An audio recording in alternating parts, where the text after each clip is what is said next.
Good morning. It's mid-April and today I'm going to share with you what's going on in my garden. Starting here, next to the AC unit are a few things that I think are a success. First are the Encore azaleas that I purchased on a whim when I saw them on sale at Home Depot and have been really pleased with the performance, and I love the color. Next to the azaleas is the Limelight hydrangea, and so far it seems like the aggressive prune I did this winter has been a success. All the stems are much stronger looking, and I think the plant as a whole looks a lot better and will look a lot better this summer when I have blooms on it. Below that is a Macrophylla hydrangea I moved here just a few months ago that I thought was dead. But I am happy to say this appears to have been a success as well. Funny enough, this is the fifth home for this plant. I have struggled to find a spot where it would be happy year-round, but I am hoping this will be the spot since it's protected on the east side of my house and under the canopy of the hydrangea. Behind that is a clematis that I put here last year. I knew nothing about clematis when I purchased it, again on a whim.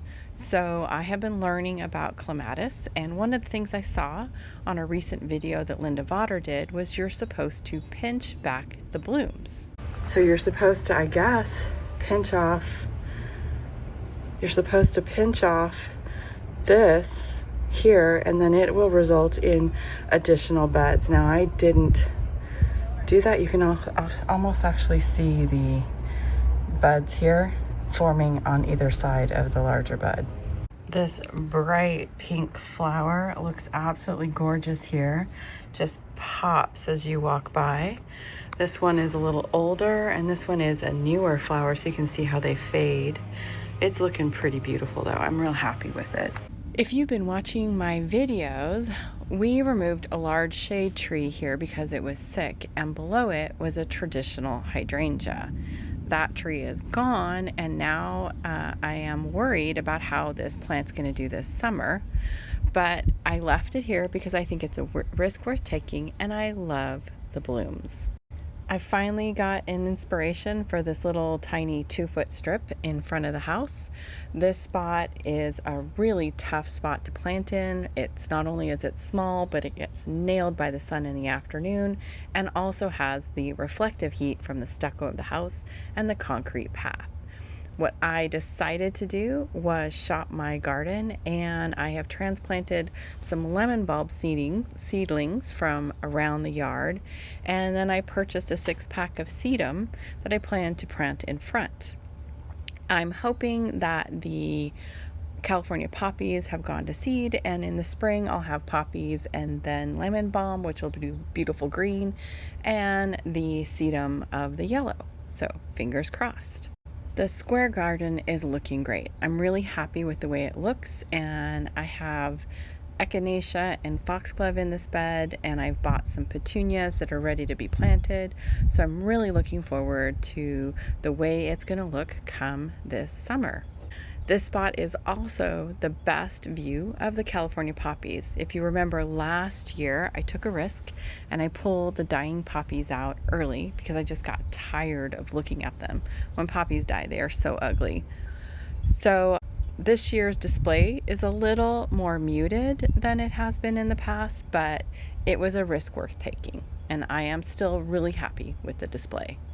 The pretty and pink climbing rose should be in full bloom in another week or two, and next to the rose arch, ladybug, is the foxglove bed.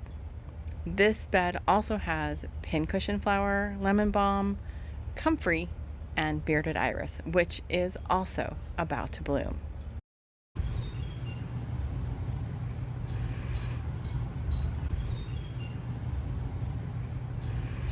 As we walk down the Conibear Trail, I have a couple of pots, and the larger one has a salvia in it, and it has been there for a couple years, and it is not looking that good.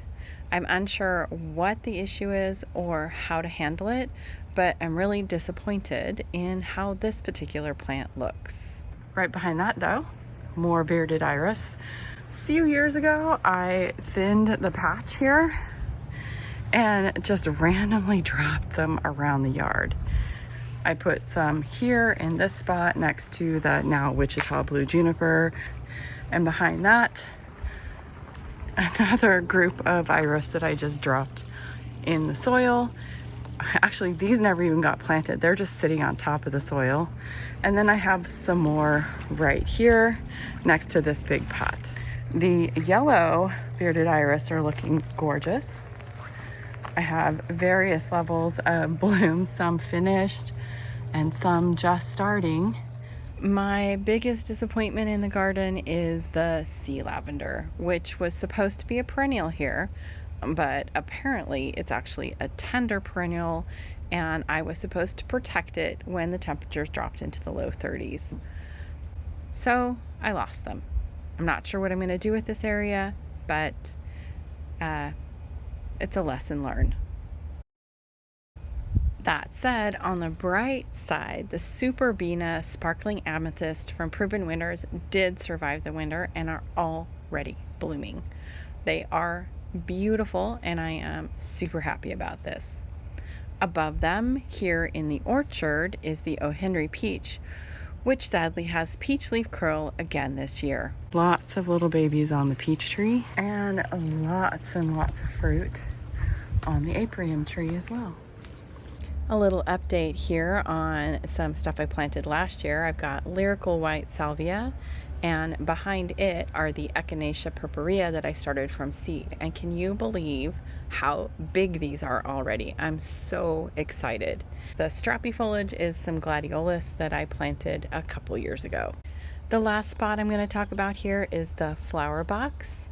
Right here I planted another clematis here on this obelisk, and it is already blooming these gorgeous little purple flowers. And I also have a volunteer sweet pea. I did not plant them this year, but I did plant them last year, and I think this one must have just germinated. I'm looking forward to seeing what it does. Behind it is a Supertunia Mini Vista, the only one that survived from last year, so I kept it. And behind that are more of the California poppies. My only risk here with this clematis is I found out after I planted it that they may not survive the hot of our summer, so my fingers are crossed that the trees will protect it. Well, that does it for my little April walkabout here in the garden. Thank you for joining me for my garden journey.